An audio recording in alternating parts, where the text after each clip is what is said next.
Olá, então eu vou falar um pouquinho agora da questão do trabalho dentro da saúde coletiva, tá? Então assim, quando que começou a surgir essa integração entre saúde e trabalho no Brasil?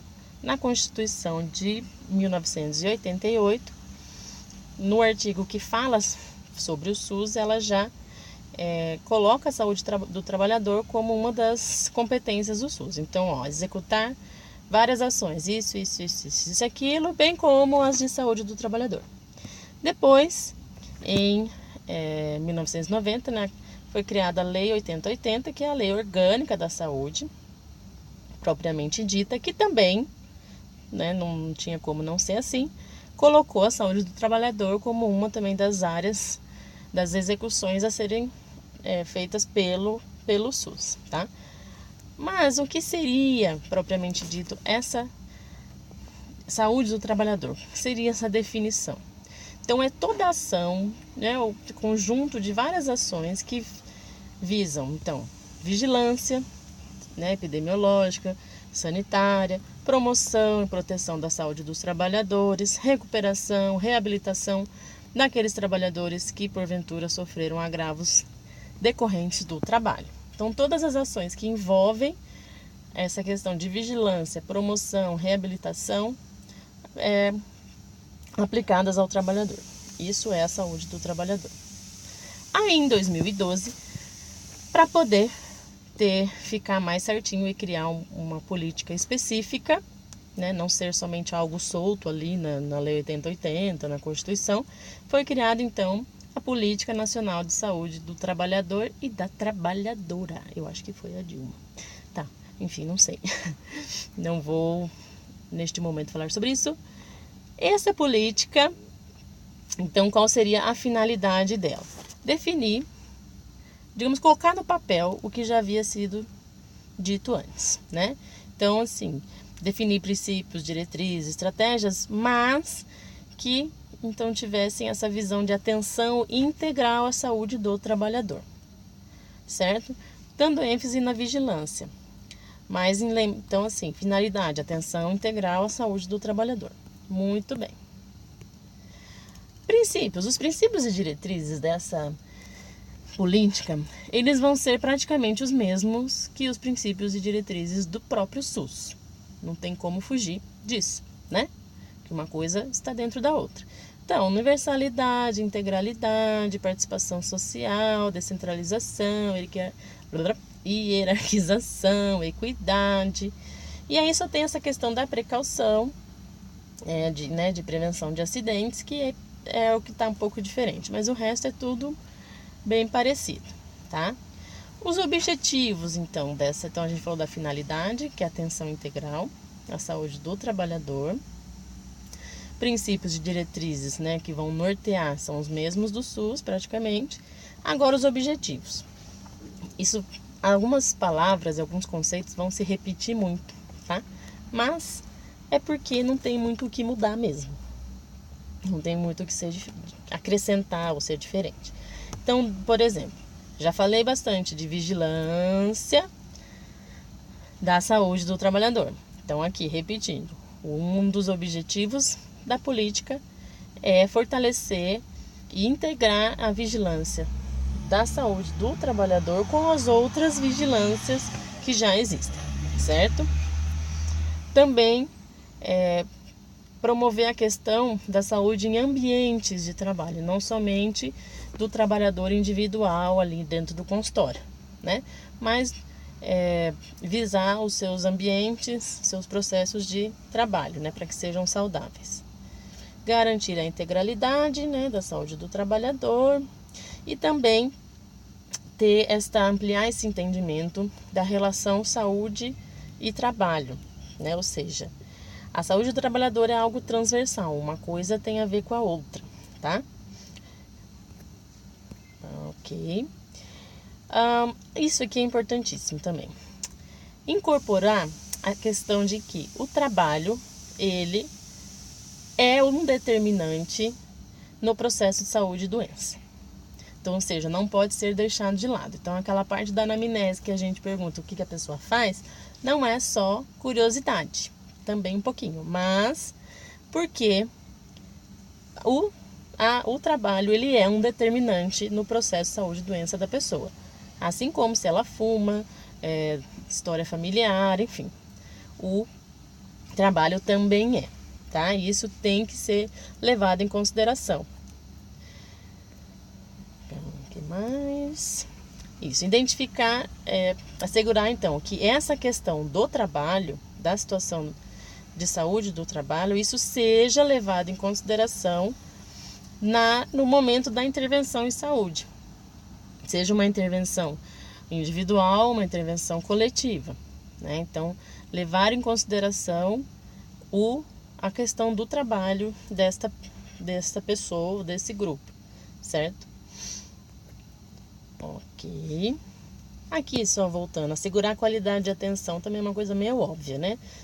Na verdade, o SUS tem que assegurar a qualidade de atenção para todo mundo. E o trabalhador, a gente se inclui nele também.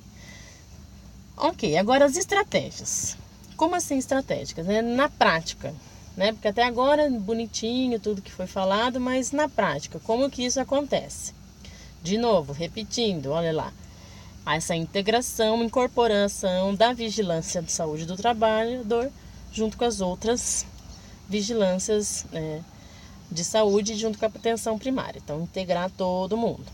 Fazer essa análise prática do perfil produtivo. Então, assim, uma análise de dados mesmo, perfil epidemiológico. Então, estudo, ir lá ver como é que é, né? O perfil produtivo e a situação desses trabalhadores. Estruturar melhor a RENAST. Isso é muito importante, ó. Importante. A RENAST, essa rede de atenção à saúde, ela já existia. Ela foi instituída em 2002, então bem antes da política, mas foi com a política que ela ganhou, assim, realmente ênfase e espaço, né? Então, o que seria essa RENAST, né? É uma rede de atenção que faz, então, com que a saúde do trabalhador se integre com as outras várias redes que existem no SUS. Então, atenção primária, urgência e emergência, atenção secundária, né? Ou a terciária, que é hospitalar, ok? Outras estratégias: fortalecer e ampliar a articulação intersetorial, estimular a participação da comunidade, olha lá, estamos repetindo, né? Fazer capacitação de recursos humanos, isso é interessante também. E aqui uma coisa também legal, que eu não frisei, mas que é legal, que é apoiar o desenvolvimento de estudos e pesquisas, que também antes disso não tinha sido feito. Antes da política isso não existia, certo? Então, aqui uns detalhezinhos.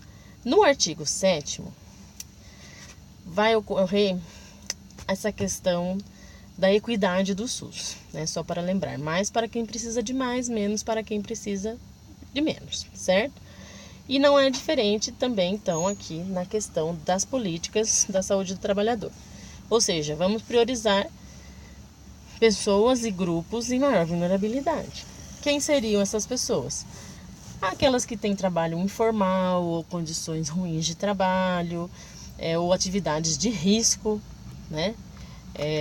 Várias atividades de risco que existem, ou pessoas que sofrem discriminação, que sofrem no trabalho algo de várias espécies, por exemplo, trabalho infantil também, né?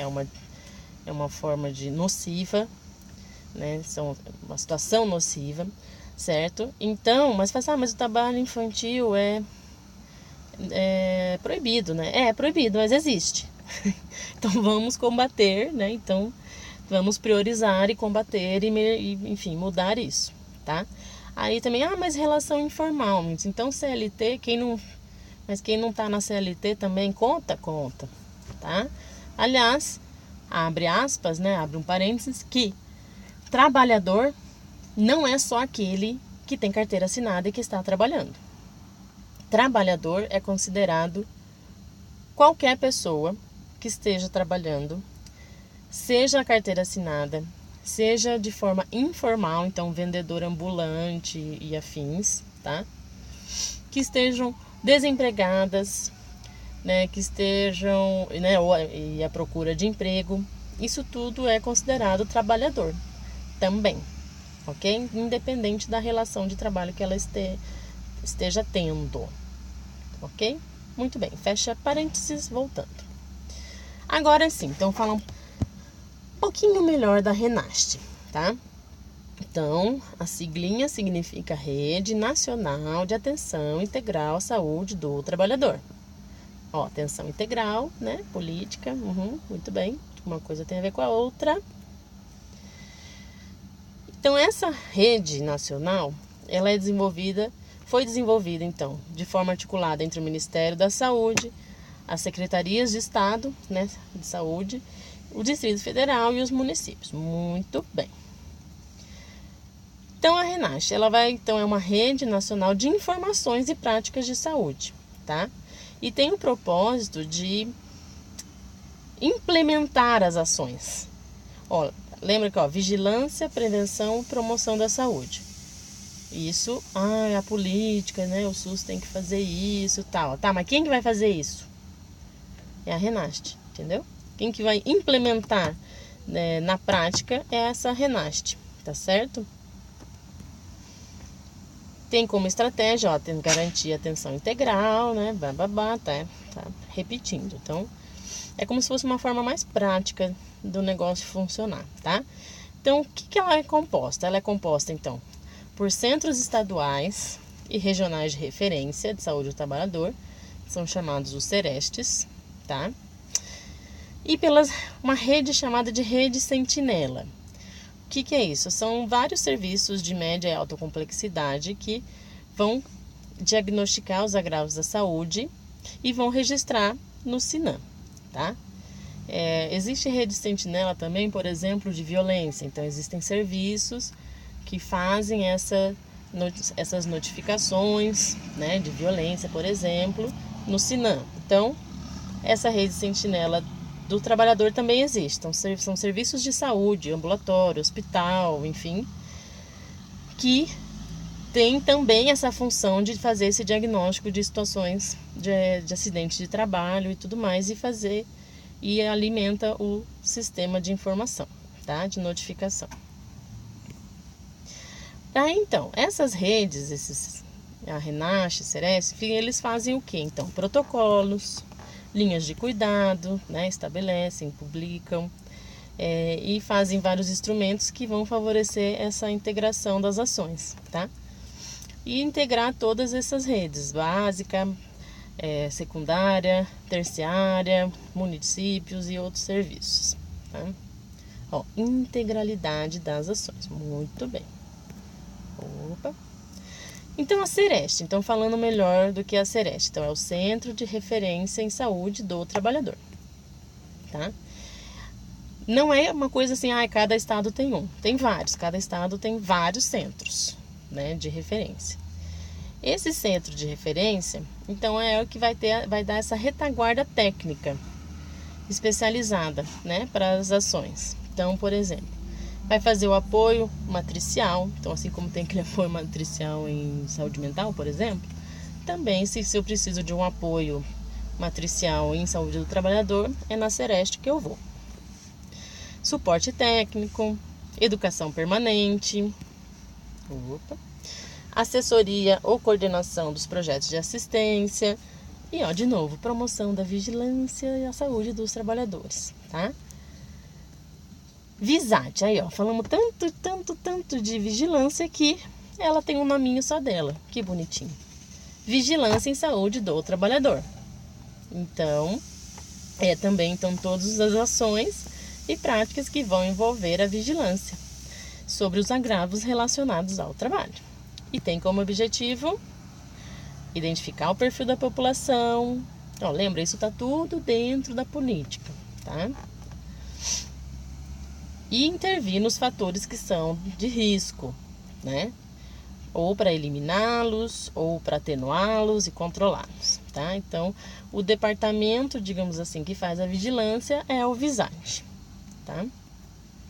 Muito bem, então é isso. É um assunto meio complicadinho, assim, porque é muita sigla, muito nominho, e parece que todo mundo faz a mesma coisa, né? Mas não deixa de ser tão diferente disso mesmo.